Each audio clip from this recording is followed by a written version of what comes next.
Hello everyone and welcome to the vlog number 5 of the science vlog. I am so excited. I hope you guys had an amazing week because I had an amazing week this week. It's a little busy but with a few meetings here and there.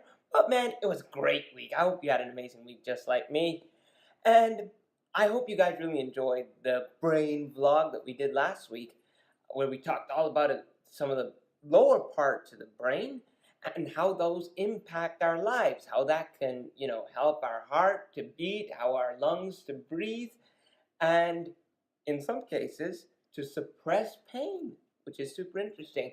I look forward to getting to part 2 probably next week where we deal with all the upper cortical regions of cognition and memory and emotions and all that stuff going on in your head. But this week I thought, let's take a break from that. Let's take a step back. Um, and I know I do this called a science vlog. And, it sort of occurred to me today that maybe by a science vlog, maybe people think this is just for scientists. And it's not. And it is at the same time. This is for people who want to incorporate science in their life. And to me, that's everybody. Everybody uses science in their life. And thinking about that today, I was, and what has me in this sort of mood, what has me thinking about all of this today, is I was invited to, so amazingly invited to give a talk to my old, college in Fort Lauderdale, Florida. And I was invited to speak today to some, younger students, not only about my research and what I did scientifically, but my experiences, what I learned, what I took away from, all of my different research experiences, all my different lab experiences, little things I learned to pass on to young aspiring individuals, even a young aspiring individual myself, right? Just someone who's recently gone through that process. I was so amazing. They were so gracious there at Nova Southeastern University in Fort Lauderdale to invite me over and to chat with some of the students. Some of my old professors were there too. It was a great opportunity, but it really, being back in the place I graduated from with such great memories, with such great mentors being present, it really put me in a reflective sort of mood. And I thought, just like Yogi's thinking right now, my dog, how do you be a scientist? What does it mean to be a scientist? Who can be a scientist? Who can use science in their everyday life? And I've come up with five little tidbits, if you please, on how to be a scientist. More how to use science in your everyday life. 5 little tidbits. So this is more an inspirational sort of science vlog. And to show that this science vlog, the goal is for it to be for everybody and for everyone to find a new and amazing way to use science in their everyday life. So how to be a scientist? Rule number 1. You don't need a degree to use science. Okay? You don't need a high school degree. You don't need a master's. You don't need a PhD. You don't need a bachelor's. You don't need any of those to be a scientist. Scientists are simply people who think about something, try something to help that problem, and depending on the result, reassess from there, whether to go forward or to reevaluate how you're going. But you don't need a degree to do that. People do that in all sorts of professions, but we call it different things. A mailman does that. A chef does that. A baker does that. An engineer does that. A biochemist does that. Everyone in almost every single profession that I can think of does that, no matter your degree. So science, I strongly believe science is for everyone. Science is for everybody. You can all be scientific in your way of thinking. You might not know all of the scientific facts, But the science itself is a process. Science itself is a process that we can all use together. So that's rule number one. You don't need a degree to use science, because science is a method. Tidbit number two, be curious. Ask questions. Be curious and ask questions. Just don't take something at face value. Look at it from all sorts of angles. Say, well, okay, this means this in this situation, but what if I flip it on its head? What is it telling me now? Right? Or what does that mean? Why is it that way? Be curious and ask questions. This sort of goes along with tidbit number one, that science is a process. Anyone can be curious. Anyone can ask questions. And it starts when we're kids. It starts at a very young age. Jump in a puddle. The puddle splashes. Water ends up all over yourself. Play in the dirt. You end up messy. You have to go take a shower. You have to wash all the mud off of you. You get a dog. The dog's demanding. The dog demands attention. Right? Isn't that right, Yogi Bear? Yes, you do. You're very demanding sometimes. Yes, you are. But you can be curious about just about anything.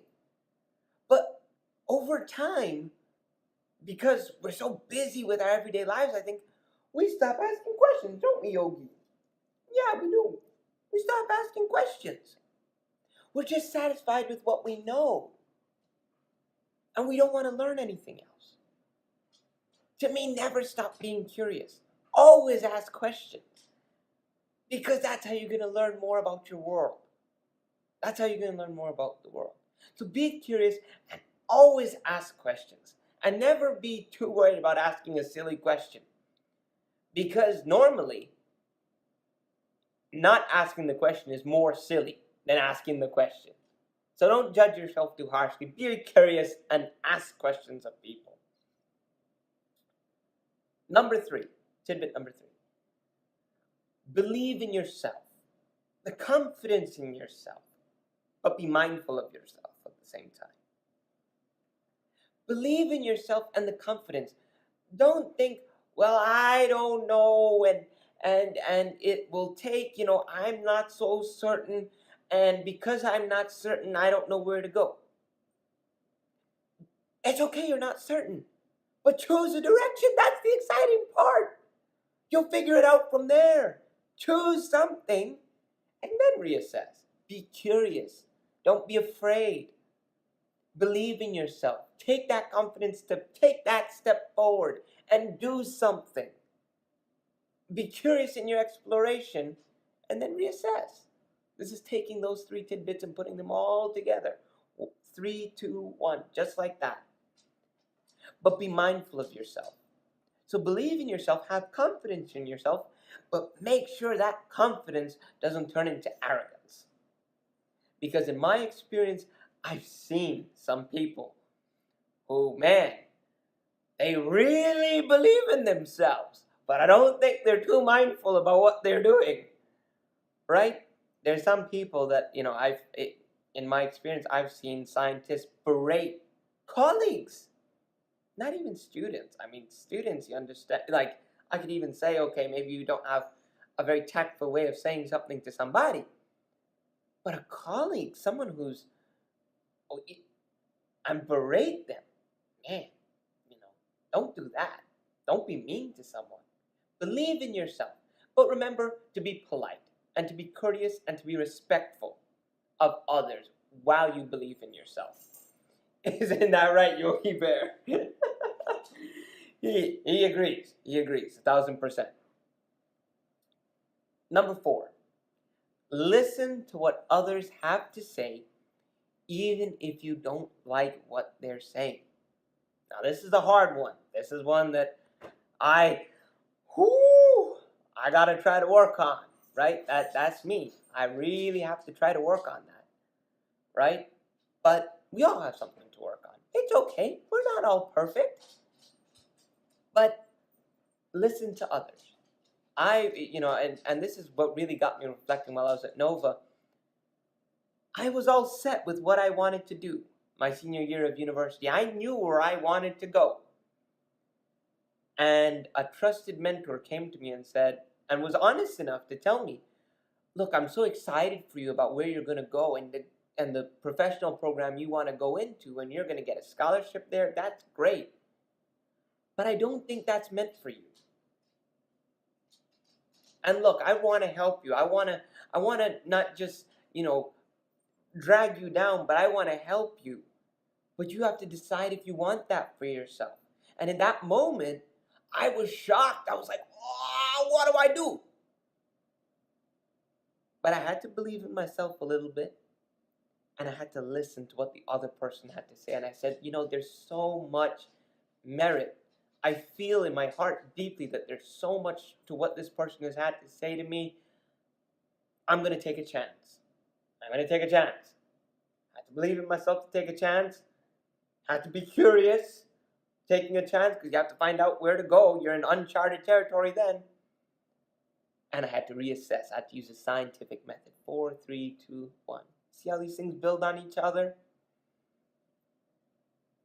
And the last one.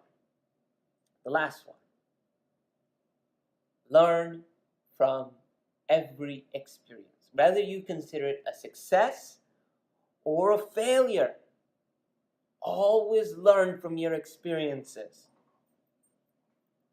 A good scientist isn't just one who, man, look at all the publications I'm getting. I'm doing this, that, the other thing. I'm on, this position, that position. The scientists that really, in my experience, have resonated with me were scientists that they've encountered difficulty in their life. They've had tough decisions to make. They never had an easy road. They got here by some crazy circumstance. And you know what? They have so much great things to say. And that's because they learned from each of their experiences. The hardships and the times where it goes a little easier for you, they learned from and tried to learn from all of their experiences. And that's what I personally believe makes them good scientists. And these are my 5 little pointers, little things that I think make a fantastic scientist. And look at that. You don't need a degree. You just need to be curious. You need to believe in yourself and be mindful of yourself to be a really nice, polite scientist. You have to be able to listen to what others have to say. And you have to be able to learn. And that applies to every job and every profession that I can think of. And that's why I hope the science blog is for everybody. And that's why I hope every week when I post something, you really do enjoy it. And there are a few who really, really, really enjoy it. Because to me, the whole world uses science. The whole world, in my eyes, uses scientific method and are scientists in my eyes. And to me, that makes it an amazingly beautiful profession to want to get into. And I hope that excites you in your life. I know we're at the beginning of the year. Everyone's got their New Year's resolutions. We're almost, we're headed into mid-January. If you're feeling low in confidence, if you're feeling that you're not learning where you are, seize the day. It's a phrase in Latin, carpe diem. I don't want to get too Dead Poet Society on everybody, but really, you're a scientist. You're amazing. And there's the world to explore. So I hope you guys like this little, different sort of vlog today. It's still science-oriented, but it was a little different from what I'm usually posting. I hope you guys really enjoyed it. And I hope you are inspired by what I had to say today. Next week, we might get back into the brain. Might do something else. Depends what inspires me this week. So I want to thank you guys for watching this vlog. Go back and watch some of the other videos. They're fantastic. I hope you go out and explore something new. You use these 5 tidbits in some amazing way. Let me know if you do. And I want you to remember to be kind to yourself, be kind to others, and have yourself an amazing weekend. And I will see you all back here next week, Friday. Have a wonderful weekend,